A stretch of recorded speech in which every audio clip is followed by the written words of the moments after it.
जय महाकाली, हर महादेव, जय गुरुदेव। साधकों, आप सभी का स्वागत है तंत्र सिद्ध संस्थान के एक और अद्भुत वीडियो में, रहस्यमय वीडियो में। साधकों, आज हम आपको तांत्रिक साधना की 10 रहस्यमयी बातें बताएंगे। साधकों, तंत्र बड़ी ऊंची विद्या है, इसकी साधना भी बड़ी ही कठिन और गंभीर है और सबके बस की बात भी नहीं है। सभी को इसमें सफलता भी नहीं मिलती है। तंत्र का अपना विज्ञान है। जो लोग इसके विज्ञान से भली भांति परिचित हैं वही तांत्रिक साधना भी कर सकते हैं और साधना में सफलता भी प्राप्त कर सकते हैं। तांत्रिक साधना एक शक्ति साधना है, यह बात कहना गलत नहीं होगा। सभी शक्तियां विनाश का कारण होती हैं। आध्यात्मिक और भौतिक दोनों दृष्टियों से शक्ति को अपने हित में कल्याणकारी बनाना ही तांत्रिक साधना का एकमात्र लक्ष्य है। इस दिशा में जरा सी भी भूल, जरा सी भी त्रुटि अथवा लापरवाही प्राणघातक सिद्ध हो सकती है। देखिए, अगर आप किसी शक्ति की उपासना करते हैं, कवच करते हैं, वैसे कुछ करते हैं जिसको बोलते हैं साधारणतः कर्मकांडी पूजा विधान, तो इसमें अगर गलती भी होती है ना तो माफी मिल जाती है। लेकिन तंत्र साधना में अगर आपने गलती की तो माफी नहीं है। यहाँ पर कभी भी किसी भी समय प्राण संकट में पड़ सकता है। सच तो यह है कि तंत्र की साधना तलवार से तीखी धार पर रखी शहद की बूंद के समान है। चाहो तो उस बूंद को चाटो मगर जीभ भी चिर जाएगी। शहद का स्वाद ले भी लिया जाए और जीभ भी न चिरे, तो यह कौशल होना चाहिए और कौशल केवल सद्गुरु ही बतला सकता है। इसलिए तंत्र मार्ग में आने से पहले आपको एक कौशल युक्त गुरु की आवश्यकता होगी। साधकों, मूल रहस्य क्या है इसका?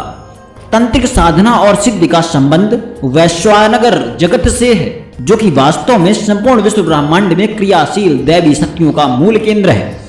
तांत्रिक दृष्टि से उन शक्तियों को 64 भागों में विभाजित किया गया है, जिसको प्रत्येक भाग की अपनी स्वतंत्र शक्ति है, जिसे साधना भूमि में योगिनी की संज्ञा दी गई है। साधना समाज जिन 64 योगिनियों से परिचित है वे 64 मूल केंद्र यही 64 योगिनियां ही हैं। तंत्र में इन्हीं 64 योगिनियों को 64 विद्या के नाम से भी जाना जाता है। प्रत्येक योगिनी अथवा विद्या का अपना एक तंत्र है। इस प्रकार तंत्रों की कुल संख्या 64 है। तंत्र का मतलब वह साधन जिसके द्वारा शक्ति साधक के अधिकार में आ जाती है। यदि यह कहा जाए कि साधक और शक्ति के बीच में जो सूत्र है वही तंत्र है तो ज्यादा उचित होगा। तंत्र साध्य नहीं है, तंत्र साधन है। साध्य मात्र शक्ति है जिसकी साधना करके मनुष्य विशिष्टता को प्राप्त करता है। तंत्र ही वह साधन है जिसके द्वारा शक्ति साधक के अधिकार में आ जाती है। साधकों, तांत्रिक साधना की मुख्य विद्याएं कौन हैं? देखिए, शक्ति त्रिगुणात्मिका और उसी त्रिगुण के आधार पर योगनियों अथवा विद्याओं को भी विभाजित किया गया है। कुछ विद्याएं सात्विक हैं, कुछ रजोगुणी हैं, शेष तमोगुणी हैं। देखिए, सात्विक जिसमें सत्व गुण ज्यादा होता है, रजोगुण जिसमें रजगुण ज्यादा होता है, तमोगुण जिसमें तम गुण ज्यादा होता है। रज, सत्व, तमस 3 गुण होते हैं टोटल। जो तमोगुणी विद्याएं हैं उनमें डाकिनी विद्या, शाकिनी विद्या, धूमावती विद्या, नाग विद्या, नाग मोहिनी विद्या, अघोर विद्या, कपाल संकालिनी विद्या, प्रेत पिशाच विद्या, विद्या विद्या और पेताल विद्या आदि मुख्य हैं। संभोग विद्या भी इसी में आ जाती है।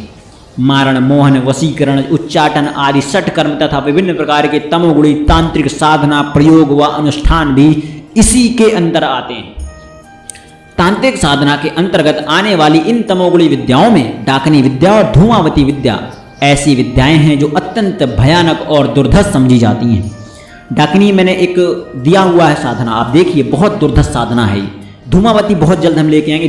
धूमावती माता की साधना बहुत ही अद्भुत, बहुत ही तीक्ष्णकारी साधना है।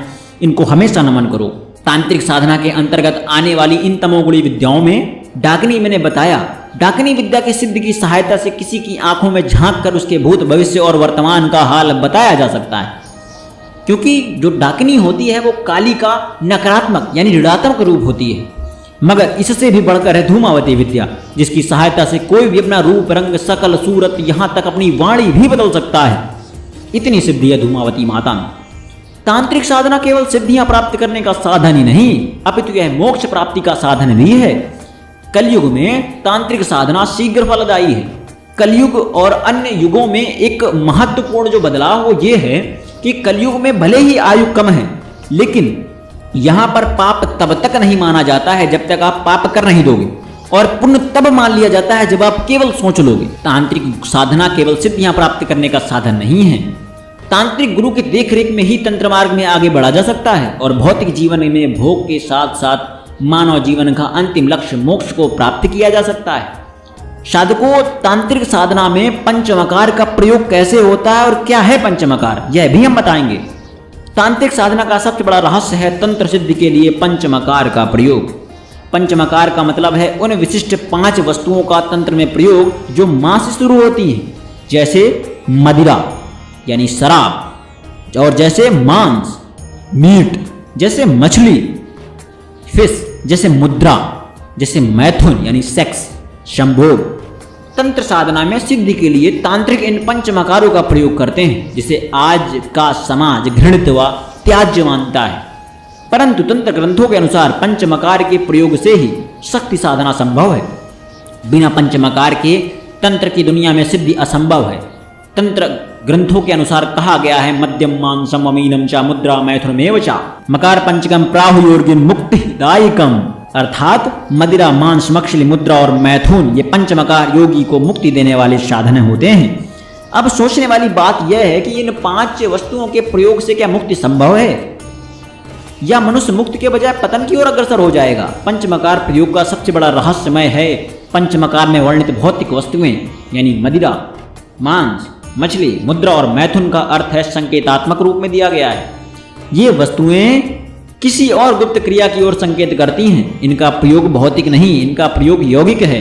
तंत्र को हमेशा से गुप्त रखा गया है और इसकी गोपनीयता को बनाए रखने के लिए इन शब्दों का प्रयोग किया गया है। कुलाणव तंत्र में कहा गया है मद्यपानेन मनुजो यदि सिद्धिम लभते वै मद्यपान रतः सर्वे सिद्धिम गच्छन्तु पामराः मांसम भक्षणा मात्रेण यदि पुण्यर्गतिर्भवेत लोके माससिना सर्वे पुण्य भाजो भवन्ति सहि स्त्री संभोगेन देवेश यदि मोक्षो भवेत ही सर्वे अपि जंतवो लोकेक मुक्तः निवेशवनात्। अर्थात यदि मदिरा पीने से मानव सभी सिद्धियों का स्वामी बन जाता है तो आज हर जगह मदिरा पीने वाले गंवार सिद्धियों के स्वामी बन जाते। यदि मांस भक्षण करने से ही मनुष्य को पूर्ण प्राप्ति हो जाती तो इस संसार में जितने मांसाहारी लोग हैं सब पुण्य के भागी हो जाते। इसी प्रकार यदि स्त्री के संभोग करने से मोक्ष की प्राप्ति होती तो संसार के सभी प्राणी मोक्ष प्राप्त कर लेते, क्योंकि इस संसार में कोई ऐसा प्राणी नहीं है जो काम के वश में संभोग इच्छा न रखता हो या संभोग ना किया हो। इस प्रकार से देखा जाए तो एक और तंत्र ग्रंथ जहां तांत्रिक साधना में मदिरा मांस मछली मुद्रा और मैथुन को आवश्यक बताते हैं, वहीं इसका खंडन भी करते हैं कि अगर प्रत्यक्ष मदिरा मांस मछली मुद्रा और मैथुन के प्रयोग से मुक्ति संभव होती तो संसार का हर प्राणी योगी बन जाता। इससे यह स्पष्ट है कि पंचमकार कोई भौतिक तत्व न होकर यह किसी अन्य रहस्यमय यौगिक क्रियाओं की ओर संकेत करते हैं। देखिए, अब हम आपको पंचमकारों का वास्तविक अर्थ बताते हैं। पहला है मध्य अर्थात मदिरा। मध्य अर्थात मदिरा का तात्पर्य ब्रह्मरंध्र में स्थित सहस्त्रदल कमल से अनवरत स्रवित होने वाले अमृत से है। इस अमृत रूपी मध्य का ही सेवन करके योगी दिव्य आनंद को प्राप्त करता है, जो कि देवताओं के लिए भी दुर्लभ है। दूसरा है मांस। हमारे हृदय में जो भी भाव होते हैं तंत्र उन्हें पाशु भाव मानता है। जब तक एक साधक के मन में पाप पुण्य सत्य असत्य जैसे भाव का अस्तित्व है तब तक वह पशु की श्रेणी में है। इसी अज्ञान रूपी पशु को ज्ञान रूपी तलवार से मारकर उसके मांस के भक्षण को तंत्र में मांसाहार कहा गया है। मीन का अर्थ है मछली। यंत्र तंत्र में वर्णित मकारों में तीसरे स्थान पर आता है। हमारे शरीर में मुख्य 2 नाड़ियां हैं, इड़ा यानी इंगला और पिंगला। इन नाड़ियों को मत्स्य या मछली की संज्ञा दी गई है। प्राणायाम के द्वारा इंगला एवं पिंगला नाड़ियों को सुषुम्ना में समाहित कर लेने वाला साधक ही वास्तविक मत्स्य मछली सेवी है। मुद्रा विजय तंत्र के अनुसार सत्संगेन भवेन मुक्तिर सत्संगेषु बंधनम असत्संगेन मुद्राम यंत्र तंत्र मुद्रा परिकीर्तिता। अर्थात मुद्रा से तात्पर्य कुसंगति का त्याग करना है, क्योंकि कुसंगति के त्याग एवं सत्संग के प्रभाव से ही मनुष्य मुक्ति को प्राप्त करता है। कुसंगति से मनुष्य मोह माया एवं बंधनों में फंस जाता है। इसी कुसंगति के त्याग का नाम है मुद्रा। मैथुन तंत्र का 5वां एवं अंतिम मकार है। मैथुन सहस्त्रार में स्थित शिव और कुंडलिनी अथवा प्राण और सुषुम्ना का मिलन ही योग की दृष्टि में मैथुन कहलाता है। तंत्र के अनुसार आत्मा और पराशक्ति के संयोग से उत्पन्न आनंद के आस्वादन का नाम ही मैथुन है। इसके अलावा जो स्त्री के साथ संभोग को तंत्र मैथुन समझता है वह तंत्र साधक हो ही नहीं सकता। हाँ, कुछ जगह मैथुन होता है, कुछ जगह संभोग होता है, कुछ जगह नग्न उपासनाएं होती हैं, कुछ जगह वीर्य का प्रयोग होता है, लेकिन मूलतः नहीं है। तंत्र कोई भोग का विषय नहीं है जो मांस मछली और मदिरा पीकर संभोग करके मुक्ति प्राप्त करवा देगा। तंत्र गहन योग एवं रहस्य का विषय है जिसे केवल गुरु कृपा से ही समझा जा सकता है। साधकों, यह हमने बताया तंत्र के बारे में समस्त जानकारी आपको दी, जो रहस्यमयी बातें थी वो आपके सामने शेयर की। अब आशा करता हूं कि आप संपूर्ण रूप से इसको समझ पाए होंगे। आपसे एक छोटी सी गुजारिश है, इस वीडियो को ज्यादा से ज्यादा शेयर करें, जितना हो सके शेयर करें, क्योंकि यह बहुत ही गूढ़ रहस्य है।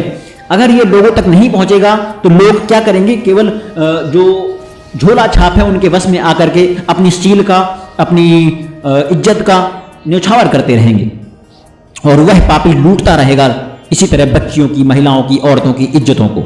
मुझे आज्ञा दीजिए। जय महाकाली, हर हर महादेव, जय गुरुदेव।